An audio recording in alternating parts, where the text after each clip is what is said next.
Welcome to our channel. Today, we have the following news. Why would Zhao Lusi dare to price her Bangkok solo concert at nearly 2,000 yuan?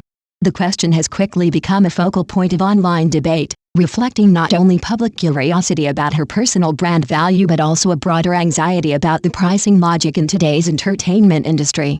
When her studio officially announced the Stay Romantic concert on March 31st, releasing 6 ticket tiers ranging from 488 yuan to 1,940 yuan, the reaction was immediate. The top tier price, hovering just below the psychological threshold of 2,000 yuan, triggered accusations of overpricing and ignited discussions about whether such figures are justified, especially for an artist whose primary identity remains rooted in acting rather than music. Marketed as a romantic awakening ceremony, the concert was clearly designed as more than a standard performance, yet that very ambition intensified scrutiny. At the heart of the controversy lies a clash of expectations. Zhao Lusi, though immensely popular as an, has only recently stepped into the music sphere, with limited original releases such as Stop Pretending. Critics argue that her relatively small musical catalog does not align with premium concert pricing typically associated with seasoned performers. Comparisons quickly emerged. Fans pointed out that ticket prices for global acts like Blackpink and Twice in Thailand have historically remained below this threshold, raising the question, can an actress turned singer command higher prices than established music industry powerhouses? From both horizontal and vertical perspectives, the pricing appears unconventional. Horizontally, it exceeds or rivals those of internationally recognized artists. Vertically, while actors holding concerts is no longer unusual, pricing at this level remains rare. Online, some users mocked the tiers as lacking value for money, with even the lowest priced tickets jokingly labeled as offering only a telescope experience. Such reactions highlight a growing skepticism toward celebrity-driven events that seem to rely more on star power than artistic substance. Yet beneath the surface, this pricing strategy reveals a calculated understanding of consumer psychology. The 6-tier structure is not arbitrary, it reflects a classic anchoring effect. By setting a high-end price at 1,940 yuan, the organizers establish a perception of premium value, making mid-tier tickets, such as those around 1,200 yuan, appear more reasonable by comparison.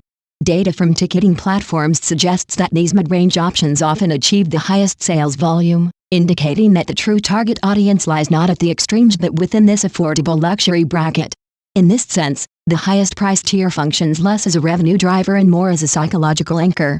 Supporters have attempted to justify the pricing through production costs. Hosting a concert overseas involves significant expenses: venue rental, stage design, logistics, staffing, promotion, and coordination with local partners. Additionally, the concert's immersive romantic amusement park concept suggests a higher level of production ambition. However, skeptics question whether these factors alone can justify such a steep price point, especially for a single-stop performance rather than a large-scale tour. The perceived gap between cost and price continues to fuel doubt. More importantly, pricing is not determined by cost alone, it is also shaped by risk and perceived value. For artists performing abroad, uncertainties such as ticket sales, market reception, and novelty all contribute to pricing decisions. In Zhao Lusi's case, the scarcity factor, her first solo concert in Bangkok, has been leveraged as a key selling point. Whether the scarcity translates into genuine value, however, remains a subjective judgment. Interestingly, despite the controversy, demand appears strong. Reservations reportedly exceeded 10,000 on the day of the announcement, suggesting that a substantial audience is willing to accept, or at least tolerate, the pricing. This demand-driven logic provides the foundation for the team's confidence, reinforcing the idea that in a market economy, willingness to pay often outweighs external criticism. At a deeper level, this situation reflects the powerful mechanics of the fan economy. For dedicated fans, purchasing a ticket is not merely a transaction, it is an emotional investment. It represents support, identity, and participation in their idol's journey. Zhao Lusi's team seems to understand this dynamic innately, combining controversy-driven publicity with carefully curated fan benefits such as exclusive interactions and limited merchandise.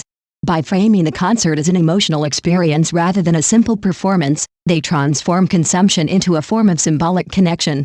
However, this strategy is not without risks. Over-reliance on fan loyalty can lead to backlash, particularly if the perceived value fails to match expectations. Moreover, high ticket prices place a financial burden on younger fans, many of whom have limited income. When audiences are asked to spend a significant portion of their monthly earnings on a single event, questions about fairness and sustainability inevitably arise. Ultimately, the debate surrounding Zhao Lusi's concert pricing extends far beyond a single event. It touches on broader issues: the blurred boundaries between actors and musicians, the monetization of online popularity, and the evolving standards of value in the entertainment industry. As more celebrities explore cross-industry ventures, these questions will only become more pressing. When the stage lights finally come on, the true answer will not lie in online arguments but in audience experience. If the performance delivers something genuinely memorable, something that justifies both the cost and the expectations, then the pricing may find its validation. If not, it risks becoming a symbol of excess in an industry already under scrutiny. In the end, each ticket sold is more than an entry pass. It is a statement about what modern audiences are willing to pay for emotion, identity, and spectacle in the age of celebrity culture.